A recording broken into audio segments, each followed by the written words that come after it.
Hari ini kita akan lanjutkan kembali, kita akan belajar kebenaran firman Tuhan. Saya memperhatikan di akhir zaman ini, orang sudah kurang peduli dengan Tuhan. Di sisi lain ada orang yang begitu mencintai Tuhan dan mengasihi Tuhan. Ini adalah orang yang tahu memprioritaskan Tuhan menjadi yang utama dan terutama. Tapi kebanyakan rata-rata orang dibuai, dibutakan, hatinya dicondongkan untuk mengasihi uang. Hatinya begitu lengket dengan uang. Yang menjadi saingannya Tuhan sebenarnya bukan roh jahat hari ini. Dengan nama Yesus, sering kali saya melayani pelepasan, sebut nama Yesus, setan pasti keluar. Setan takluk dan tunduk. Tapi untuk orang begitu terikat dengan uang itu nggak bisa diusir, nggak bisa didoakan. Karena hatinya mencintai uang. Kalau orang mencintai uang begitu rupa, apakah dia begitu mengasihi Tuhan? Tentunya tidak. Tergantung hari ini. Hatimu condongnya di mana? Kalau hati kita dicondongnya kepada uang, ujungnya kita nggak kurang mengasihi Tuhan. Karena kita nggak bisa mengabdi kepada dua Tuhan loh. Kalau kita mengabdi kepada Tuhan, dua Tuhan, yang satu kita bisa baikin, yang satu kita bisa jelekin. Kalau kita mengabdi kepada Tuhan yang maha mulia, Yesus Kristus namanya, dapat dipastikan kita mencintai Tuhan. Memang kita selama tinggal di bumi, kita harus bekerja untuk menghasilkan uang, untuk mencukupi kebutuhan kita hari-hari. Tapi uang bukan segala-galanya. Tapi banyak orang habiskan waktunya sekedar mencari uang dan tidak peduli Tuhan. Saya perhatikan di akhir-akhir ini ya. Banyak anak ribut sama mamanya, mama ribut sama anaknya, orang lain ribut dengan saudaranya. Gara-gara pingin menguasai harta warisan dan lain sebagainya. Kenapa kok bisa sampai seperti itu? Hatinya dikuasai dengan uang. Makanya kalau kita nggak cinta Tuhan, kita nggak nomor satukan Tuhan, ujungnya kita mendewakan dengan apa yang dinamakan mamon. Mamon itu berasal dari bangsa Kasdim. Artinya melambangkan kekayaan. Mamon itu bicara tentang ketamakan. Hati yang tamak itu karena mencintai uang. Dia bisa pakai cara apapun juga untuk menjatuhkan, untuk menyingkirkan orang. Coba sekarang kita akan lihat ya, apa yang dikatakan oleh Alkitab. Kita akan lihat di dalam Lukas pasal yang ke-16, mulai ayat yang ke-10. Barang setia dalam perkara kecil, ia setia juga dalam perkara-perkara besar. Dan barang siapa tidak benar dalam perkara-perkara kecil, ia tidak benar juga dalam perkara-perkara besar. Coba perhatikan ayat yang ke-11. Jadi, jikalau kamu tidak setia dalam hal mamon, ini berbicara tentang kekayaan, tentang harta, yang tidak jujur, siapakah yang mempercayakan kepadamu harta yang sesungguhnya? Dan jikalau kamu tidak setia dalam harta orang lain, siapakah yang akan menyerahkan hartamu sendiri kepadamu? Seorang tidak dapat mengabdi kepada dua tuan, karena jika demikian, ia akan membenci yang seorang dan mengasihi yang lain. Atau ia akan setia kepada yang seorang dan tidak mengendahkan yang lain. Kamu tidak dapat mengabdi kepada Allah dan kepada mamon. Jadi kita harus tahu prioritas kita itu siapa. Kalau kita ini mencintai Tuhan, Tuhan harus jadi yang utama. Tapi kalau kita mencintai mamon, akhirnya kita nggak peduli lagi dengan Tuhan. Yang jadi prioritas dalam hidup kita siapa? Saya sudah sering kali ngomong bahwa yang paling utama adalah Tuhan. Tuhan harus menjadi yang utama dan terutama. Karena hukum yang pertama, kasihlah Tuhan Allahmu dengan segenap hatimu, dengan segenap jiwamu, dengan segenap akal budimu, dengan segenap kekuatanmu. Tuhan harus menjadi yang utama dan terutama. Tapi pada kenyataannya tidak semua orang menjadikan Tuhan yang terutama. Banyak orang memprioritaskan jabatannya, pekerjaannya, memprioritaskan segala sesuatunya sehingga dia lupa dengan yang menjadi utama dan yang terutama. Malas berdoa, apalagi kalau orang-orang kaya merasa punya harta, merasa punya penghasilan, bisnisnya jalan, depositonya banyak, uangnya banyak, koneksinya banyak. Dia nggak berdoa pun merasa sudah diberkati. Tapi belum tentu ada kedamaian di dalam hatinya, karena sumber kedamaian adalah pribadi Tuhan sendiri. Kayak saya melihat banyak orang yang diberkati dan takut akan Tuhan juga banyak sekali. Tapi banyak orang yang diberkatin juga hidup dalam kelimpahan, tapi hatinya kosong, hidupnya kacau, hanya mengejar segala sesuatu. Bahkan orang-orang seperti ini takut mati karena dia belum bisa menikmati hartanya dan gak tahu matinya kemana. Uang itu memang penting untuk kebutuhan, mencukupin kebutuhan kita hari-hari, tapi uang bukan yang utama. Tuhan yang harus menjadi yang utama dan terutama. Kalau kita hanya sekedar mencintai uang, mengejar uang begitu rupa, apa yang terjadi? Coba sekarang kita buka di 1 Timotius pasal yang ke-6 ayat yang ke-10. Karena akar segala kejahatan ialah cinta uang. Bukan uangnya loh. Uang itu bukan, uang itu barang mati yang terbuat dari kertas. Yang dulu dari kertas itu diproses dari pohon. Pohon yang ditebang, diproses jadi kertas, dan akhirnya dicetak menjadi uang. Uang adalah barang mati, tetapi cinta akan uang ini membuat orang itu hatinya begitu tamak, begitu serakah, hanya fokus pada kepentingannya sendiri, dia nggak peduli orang lain. Saya melihat banyak sekali di depan saya, anak ribut dengan orang tuanya gara-gara warisan, gara-gara harta. Mama ribut dengan anaknya gara-gara harta. Saudara sama saudara.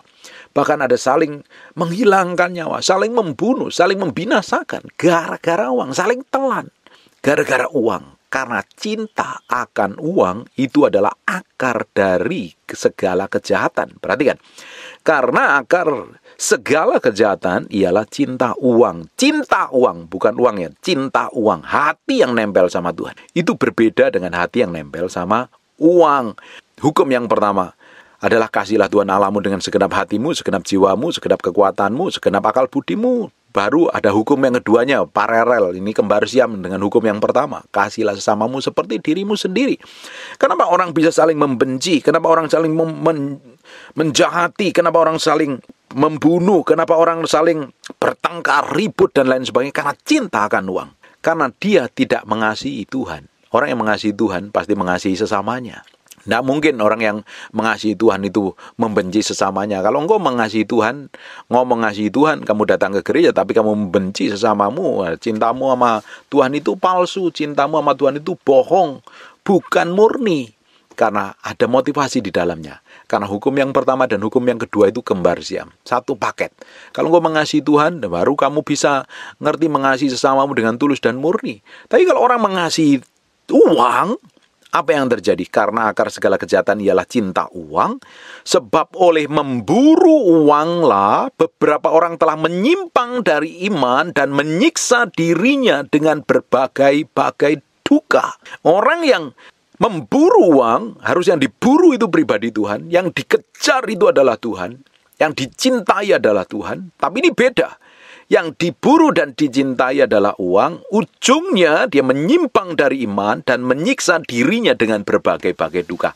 Sekalipun kamu rajin ibadah, sekalipun kamu jadi hamba Tuhan, sekalipun kamu ngerti kebenaran, sekalipun kamu memberi banyak orang miskin, hanya menutupin kalau engkau cinta akan uang, segala sesuatu hanya palsu belaka, hanya topeng di luaran, tetapi hatimu tetap tamak.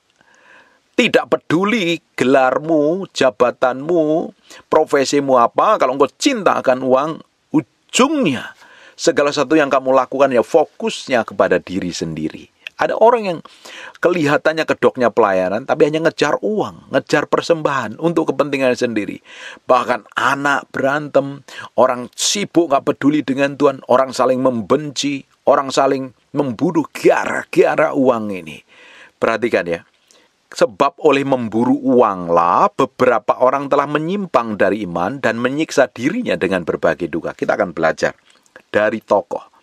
Yang pertama ada namanya Bileam. Bileam ini seorang nabi, nubuatannya powerful, dia dengar suara Tuhan, dia dipakai Tuhan luar biasa.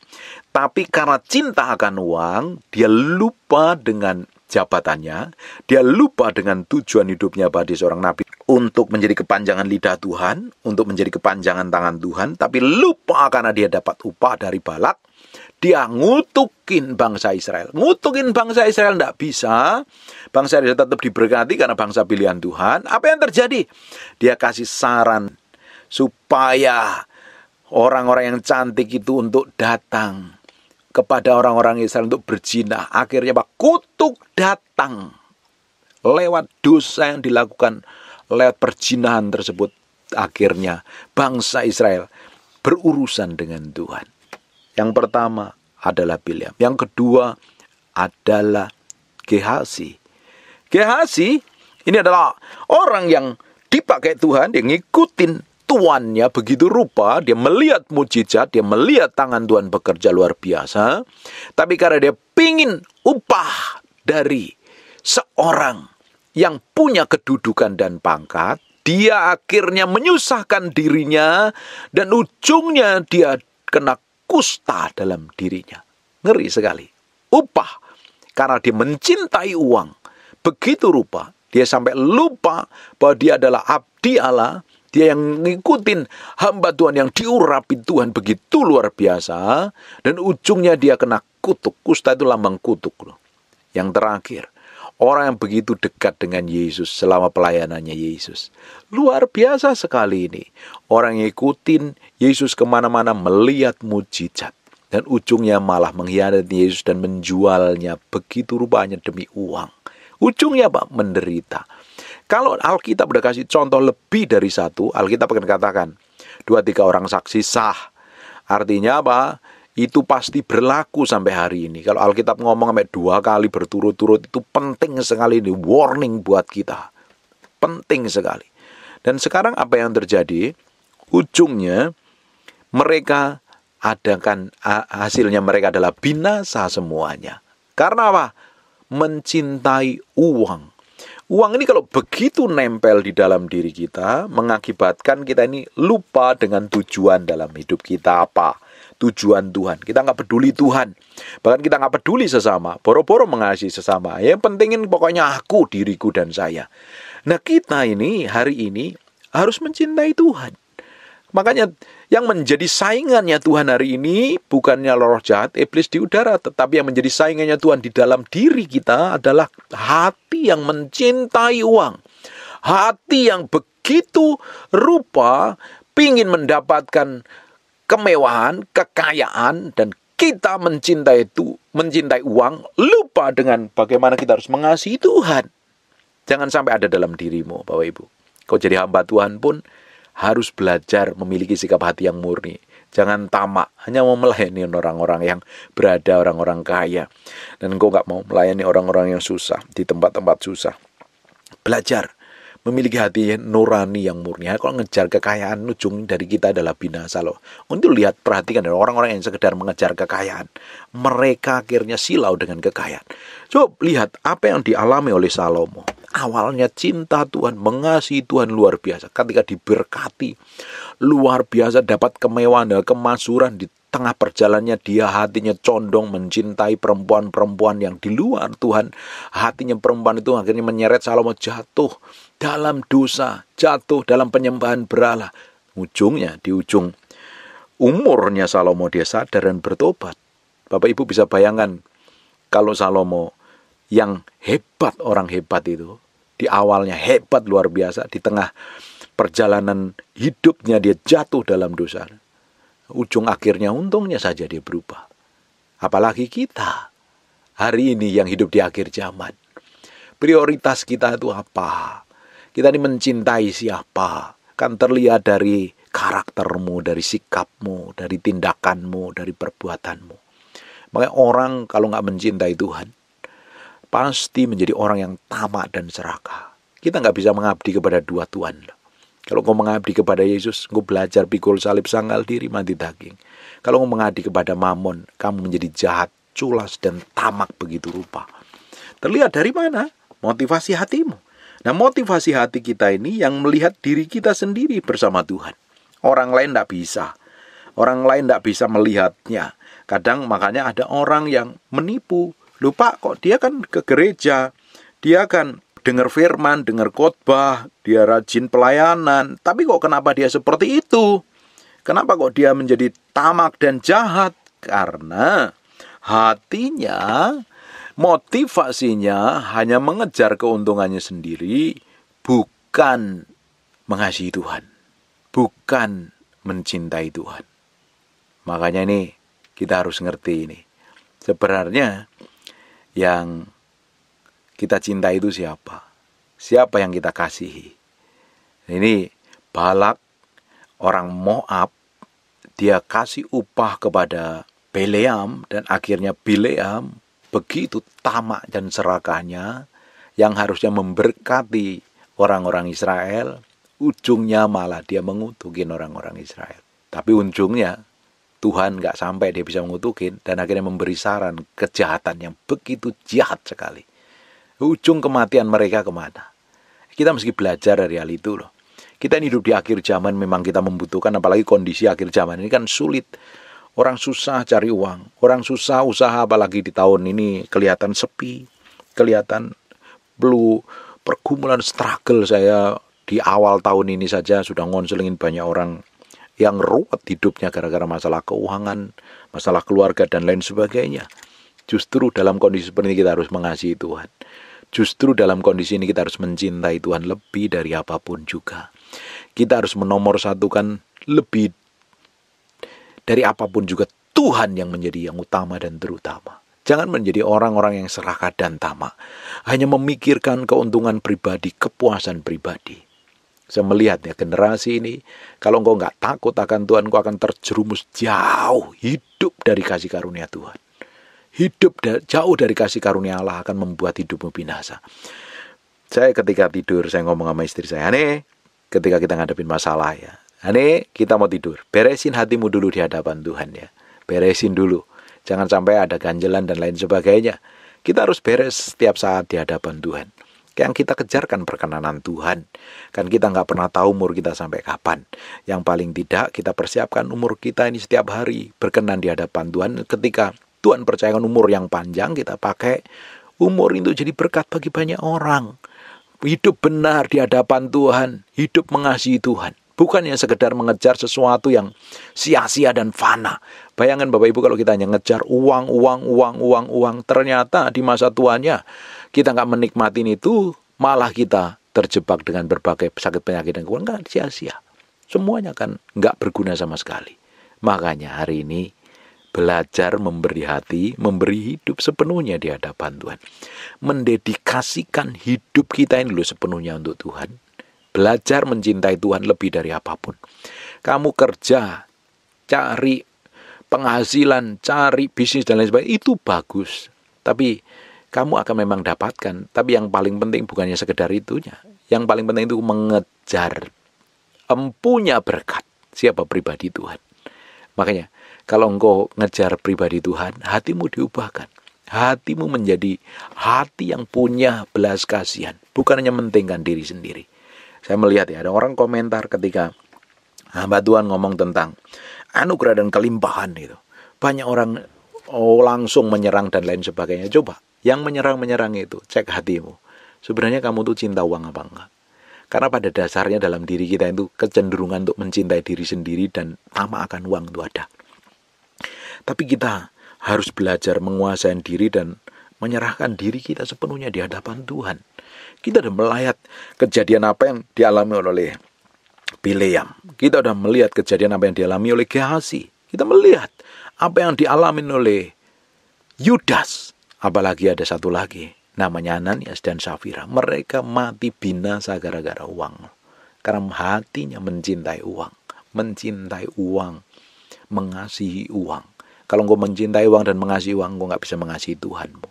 Memang engkau harus bekerja. Orang Kristen harus bekerja. Orang Kristen harus rajin belajar dari Besalia dan Aholiab. Mereka yang rajin bekerja. Belajar dari Paulus. Yesus pun sebelum dia mendedikasikan waktunya, dia bekerja sebagai tukang kayu. Jadi tukang mebel. Luar biasa sekali. Orang Kristen dilarang malas. Tetapi bukan hanya sekedar mengejar uang, mengejar kepuasan, mengejar hawa nafsu. Tapi yang kejar adalah pribadi Tuhan. Tuhan harus menjadi yang utama. Tuhan harus menjadi yang pertama dalam diri kita. Ya, kita belajar terus nih. Ketika kita mengasihi Tuhan, kita mencintai Tuhan, apa yang terjadi? Engkau mati terhadap dirimu sendiri. Karena Tuhan yang lebih utama dan terutama. Tuhan harus jadi nomor satu dalam hidup kita.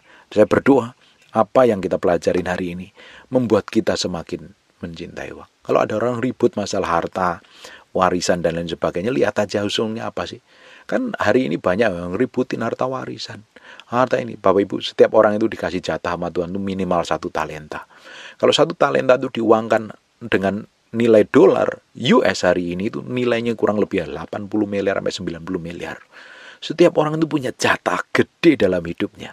Kalau engkau tahu apa yang harus kamu kerjakan di hadapan Tuhan.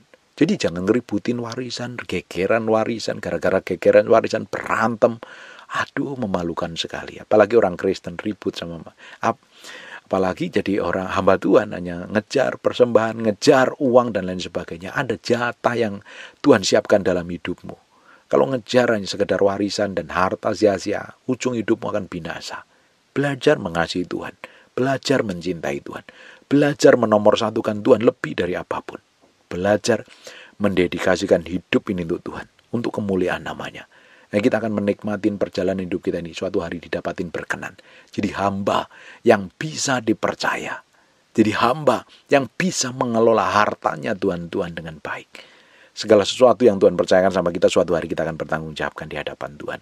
Tuhan harus jadi yang utama dan terutama. Bagi orang yang sibuk bekerja alasan ini itu, dan kau lupa dengan Tuhan, mulai hari ini berubah. Tuhan yang menjadi sumbermu kok. Kalau kamu hanya menjadikan gajimu sumbermu, sebulan habis itu. Tapi kalau Tuhan kamu jadikan sumbermu, sekalipun kamu bekerja nanti ada berkat, ada bonus, ada lain sebagainya yang Tuhan siapkan dalam hidup kita kok. Saya ini hamba Tuhan, yang gaji saya Tuhan. Dan saya buktikan sejak tahun 97 sampai hari ini, Tuhan berkatin saya. Tuhan berkatin saya.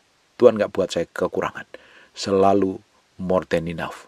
Dan saya tahu, kalau saya mencintai Tuhan dan mengasihi Tuhan, saya utamakan Tuhan. Toh, kalau saya utamakan Tuhan, pasti Tuhan cukupi. Di mana ada provisi, di mana ada visi, di situ ada provision. Ada penyediaan Tuhan kok. Bayangin, kita ini melayani Tuhan, punya langit dan bumi. Tidak mungkinlah dia buat keleleran kita. Saya seringkali kutip apa yang dikatakan oleh Daud, dahulu aku muda, sekarang aku sudah tua, tidak pernah aku lihat anak cucunya orang benar minta-minta roti. Artinya ada penyediaan.